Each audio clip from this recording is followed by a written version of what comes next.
बस्तर की ये होली क्यों है बाकियों से अलग? 601 साल से चली आ रही ये रस्म के पीछे की कहानी।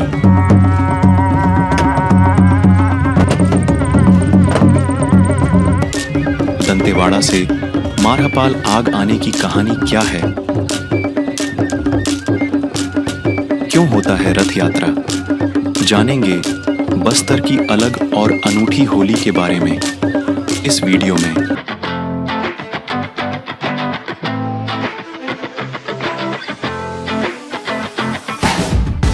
बस्तर की बहुत सारी परंपरा है जो अपने आप में अलग और अनूठी है, जिसमें एक बस्तर का दशहरा जो कि 75 दिनों तक मनाया जाता है, और उसी के साथ साथ बस्तर की होली भी अपने आप में अलग है, क्योंकि आपने कहीं देखी नहीं होगी कि बस्तर के होली में होली में रथ का संचालन होता है। बस्तर की होली है जहाँ पर रथ का संचालन होता है। राज परिवार की एक महत्वपूर्ण भूमिका होती है और आज हम इस पर भी बातचीत करेंगे। नमस्कार, मैं विकास तिवारी हूँ और आप बस्तर टॉकीज देख रहे हैं। असल में उस तरफ देवी का छत्र है। राजा साहब, सबसे पहले आप ये बताएं कि ये बस्तर का जो होली है, जो पर्व, ये अलग दिख रहा है, इसमें भी रथ संचालन हो रहा है, ये अपने आप में अलग है थोड़ा सा? जी, रथ संचालन इसलिए हो रहा है क्योंकि जब जगन्नाथपुरी से आए थे यहाँ पे 1423 में, उसमें महाराज को यहाँ रोका गया था क्योंकि जब आने में बहुत समय लगा था।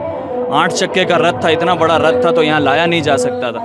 तो जब यहाँ पहुँचा तो गाँव वालों को उस समय होलिका दहन का कार्यक्रम था। एक दिन पहले होलिका था, इत्तेफाक से वो दिन था, तो गांव वालों ने रोका और बोला कि हम आपका स्वागत करेंगे, हाँ सम्मान करेंगे। और उस दिन बीजापुट जो गांव के लोग हैं उनको सम्मान दिया गया कि आप रथ खींचेंगे। और जैसे हमारे बस्तर दशहरा में हर गांव के हर सदस्य को मौका मिला है, माड़िया समाज को अलग, मुरिया समाज को, वैसे यहाँ पे बीजापुट का जो गांव है वहाँ के युवाओं को, वहाँ के पटेल पुजारी सबको मौका मिला। और उसमें राजा रथारूढ़ होते हैं पूजा अर्चना करके। और जो आग है वो पहले दंतेवाड़ा से माड़पाल आता था, माड़पाल से फिर जगदलपुर जाता था। तो अभी हमारा वो परंपरा भी रुका हुआ है। इस साल हम लोग कोशिश था, मगर अगले साल क्योंकि आचार संहिता लगा और इलेक्शन का माहौल भी है, तो इसलिए हम लोग ने सोचा अगले साल से चालू करेंगे, जिसमें कि आग हम लेके आएंगे दंतेवाड़ा में। जो माई जी का होलिका दहन होती है उसके बाद यहाँ आग लाता है। इसके बाद हम परिक्रमा, जो आप देखें रथ में परिक्रमा करके, फिर 3 परिक्रमा करके होलिका को दहन करते हैं और प्रहलाद जी से ये आशीर्वाद लेना चाहते हैं कि हमारी जो बुरी शक्तियाँ हैं, बुरे जो हमारे लोगों के ऊपर जो तंत्र मंत्र जादू टोनक है, उसको ख़त्म करें। और साथ साथ हमारे स्थानीय देवी देवता सभी यहाँ पे उपस्थित होते हैं, जो कि अमली मावली माता है, सब छतरी हमारे साथ चढ़ती, सभी पुजारी उपस्थित होते हैं। तो इसलिए मैं धन्यवाद देना चाहूँगा बस्तर की जनता को कि आज दिन तक 600 साल एक हो गए, 601 ईयर चल रहा है, आज भी ये परंपरा यथावत जरूरी है। और सबसे महत्वपूर्ण इस कार्यक्रम में ये हो जाता है कि बस्तर राजा ही जलाते हैं। इसके बाद इसकी मान्यता कि बस्तर संभाग में कहीं होलिका दहन का इतना प्रचलन नहीं था, मगर जो चालू हुआ वो माड़पाल से ही चालू हुआ, और इसी का परंपरा आज पूरे बस्तर संभाग में आपको देखने मिलती है। तो ये परंपरा सदियों से चली आ रही है। माई का आशीर्वाद मिले और हमारे प्रहलाद भगवान का आशीर्वाद हम सबके साथ बना रहे हैं, यही मैं आशा और कामना करता हूँ। बाबा साहब, आपने बताया कि जो राजा जी आए हुए थे उनका परिचय नहीं दिया आपने कि कौन राजा थे जो आए हुए थे उस समय? राजा पुरुषोत्तम देव उस समय जब रथ लेकर के आए थे पुरी से, जिनको रथपति की उपाधि मिली थी। उसके बाद बोला था जो भी राजा बनेगा उसको रथपति की उपाधि, इसलिए ये परंपरा यथावत वैसी चली आ रही है। रथ में राजा बैठते हैं और सबसे महत्वपूर्ण बात है रथ की भी पूजा होती है। अगर आप देखे होंगे तो हर रथ की, दंतेवाड़ा में, जगदलपुर में रथ की पूजा, यहाँ रथ की पूजा इसलिए की जाती है क्योंकि माँ सुभद्रा का रथ जगन्नाथ प्रभु ने दिया था। तो रथ की पूजा होती है और भगवान नहीं चढ़ते, राजा स्वयं चढ़ते हैं उसके ऊपर। और माटी पुजारी दंतेश्वरी माई के, और राजा खुद एक पुजारी के नाम से वहाँ चढ़ते हैं क्योंकि उनको रथपति की उपाधि दी गई। और दंतेश्वरी माई का प्रथम पुजारी होने के नाते राजा वहाँ चढ़ेंगे और पब्लिक खींचती है। इसलिए बस्तर दशहरा में आप देखेंगे तो राजा न्योता देने जाते हैं पंचमी को, तभी माँ उपस्थित होती है। उसी तरीके से माड़पाल में भी राजा का ही न्योता से राजा आते हैं और गाँव वाले सिराज बेरवा बैठ करके न्योता देते हैं राजा को कि राजा को बुलाओगे तभी मैं उनके साथ जाऊंगी। तो ये परंपरा सदियों से ऐसी चली आ रही है। और यही माई दंतेश्वरी का आशीर्वाद है कि पुरुषोत्तम देव राजा से 1423 से लेकर के आज हो गया 2024, 601 साल से ये परंपरा निर्विवाद और यथावत चली आ रही है। यही माई जी की कृपा है। राजा साहब, जैसे यहाँ का दशहरा, इसमें रावण का पुतला दहन नहीं होता, तो यहाँ की होली भी कुछ अलग है क्या बाकी होली से? देखिए, होलिका का फर्क यही है क्योंकि रावण का इसलिए नहीं बनाया जाता यहाँ पे दशहरा, क्योंकि आराध्य माई दंतेश्वरी का आशीर्वाद है। जगन्नाथ प्रभु ने रथपति की उपाधि दी, तो यहाँ पे ज़्यादातर जो कार्यक्रम होते हैं माई दंतेश्वरी और राजा के दशहरा के ऊपर समर्पित है सब चीज़ें, और सभी असंख्य देवी देवता यहाँ पे उपस्थित होते हैं। तो यही परंपरा रही है पूरे के पूरे 600 सालों से।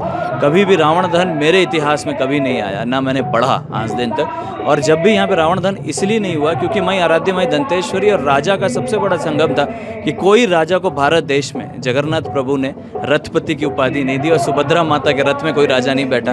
बस्तर राजा का ये सौभाग्य है, और माटी पुजारी का ये सौभाग्य है, एक दंतेश्वरी माई का होने का पुजारी का ये सौभाग्य है कि मुझे ये क्या कह सकते हैं, एक प्रिविलेज मिला। एक बस्तर महाराजा जो गद्दी में बैठते हैं उन्हीं को ही माँ बैठाती है, और वही परंपरा चली आ रही है। इसलिए यहाँ रावण दहन नहीं होता। और खासियत ये है कि बस्तर के राजा खुद एक राजाशाही वेशभूषा में, आप ज़्यादातर मेरे को पुजारी की वेशभूषा में देखते हैं, और राजाशाही वेशभूषा में इसलिए आते हैं क्योंकि राजा जब भी रथारूढ़ होते हैं तो राजा को रथपति की उपाधि मिली और पुजारी को, तो दोनों कर्तव्य राजा निभाते हैं कि पुजारी की हैसियत से पुजारी का काम करते हैं, और राजा का जहाँ सम्मान जगन्नाथ प्रभु ने दिया उस सम्मान को भी यथावत राजा बना के रखते हैं एज अ माती पुजारी। जैसे बस्तर दशहरा का रथ माड़िया समुदाय के लोग खींचते हैं, भीतर रहनी बाहर रहनी, तो इस रथ को भी कोई विशेष समुदाय के इस समुदाय में ज़्यादातर मैं बताया को बीजापुट के जो हमारे गांव के जो बीजापुट है उस गांव के लोगों को सम्मान दिया गया। वहाँ के युवा, वहाँ के पटेल, पुजारी, पेरमा, गायता, जितने गांव के लोग हैं सब इंक्लूड होकर के उनके बच्चों को, क्योंकि युवा खींचते हैं तो युवाओं को पूरा सहयोग, साथ साथ पूरे बुजुर्ग उनका सहयोग करते हैं, और ये सदियों से चली आ रही है परंपरा है। मावली माता के सामने 2 होलियां जलाई जाती हैं, उसके पीछे की क्या कहानी? मावली माता के सामने जो 2 जलाई जाती है जगदलपुर में, उसमें एक मावली माता के लिए जलाई जाती है और दंतेश्वरी माई के जलाई जाती है, क्योंकि दोनों बहनें हैं। और क्योंकि जगदलपुर राजमहल के सामने इसलिए नहीं जलाई जाती क्योंकि वहाँ तंत्र विद्याओं की पूजा होती है। अगर आप दशहरा में देखेंगे, जब हम निशा यात्रा करते हैं उसमें बलियाँ चढ़ी जाती है, ये चढ़ाई जाती है, तो उसके सामने कभी भी किसी तरीके का अग्नि संस्कार नहीं होना चाहिए, क्योंकि वो पवित्रता से भगवान को पूजा की जाती है।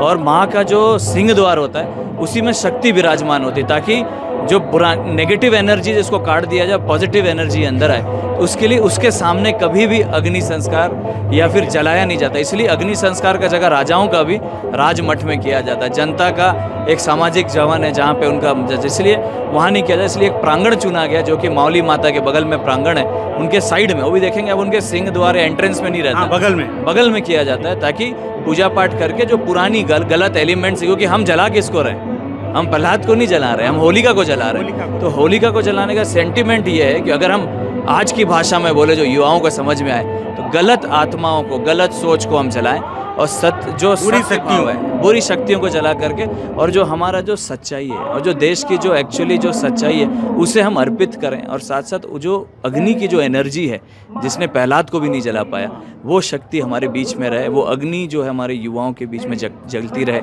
बस्तर संभाग में जलती रहे, ताकि बस्तर के जो संस्कार हैं 601 सालों से ये यथावत बरकरार रहें, ताकि आने वाले समय में सदियों तक बस्तर इतिहास में ये दोहराते रहे कि होलिका दहन हो, चाहे नगरनार का हमारा कार्यक्रम हो, माड़पाल का हो, या फिर नगरनार, इसके बाद 1 महीने बाद नगरनार का है, फिर उसके बाद माई दंतेश्वरी का। ऐसे असंख्य देवी देवताओं की जो पूजा अर्चना है ये राजा से ही शुरू होती है और राजा से ही समाप्त होती है। यही माटी पुजारी की यहाँ पे खासियत रही है। बहुत शुक्रिया भाव साहब। ये राज परिवार के सदस्य हैं, और सबसे खास बात यह है कि बस्तर की जो परंपरा है वो अपने आप में अनूठी है और अप्रतिम है, साथ ही साथ ऐतिहासिक है, पौराणिक है। आप देखें, राज परिवार के सदस्य हैं कमलचंद भंजदेव जी, और बिल्कुल पूरे राज पर अपने वेशभूषा में यहाँ पे हैं। सारे ग्रामीण उनका किस तरह से अभिवादन कर रहे हैं, और आप देखें कि उनकी पूजा अर्चना कर रहे हैं, और साथ ही साथ उनके बगल में माता जी की डोली रखी हुई है।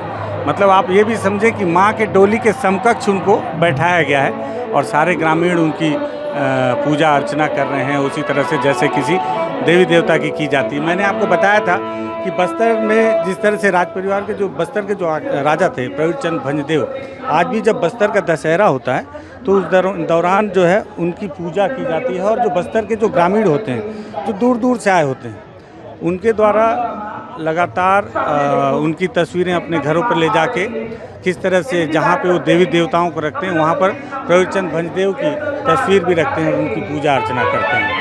बस्तर की होली भी 600 वर्ष से पुरानी है, 600 वर्ष से ज़्यादा समय हो चुका है। और सबसे खास बात यह है कि आपने बस्तर के होलिका दहन से जुड़ी तमाम कहानियाँ सुनी होंगी, लेकिन बस्तर में ये एक अनूठी कहानी है कि यहाँ रथ यात्रा दशहरे के साथ साथ गोंचा और होलिका दहन के समय भी होती है। आप तस्वीर में देख रहे हैं कि किस तरह से एक विशेष गांव के जो युवा हैं वो राजा के रथ को खींच रहे हैं, उसमें राज परिवार के सदस्य कमलचंद भंजदेव स्वयं आरूढ़ हैं और साथ में माता रानी की जो डोली है वो भी उसमें है।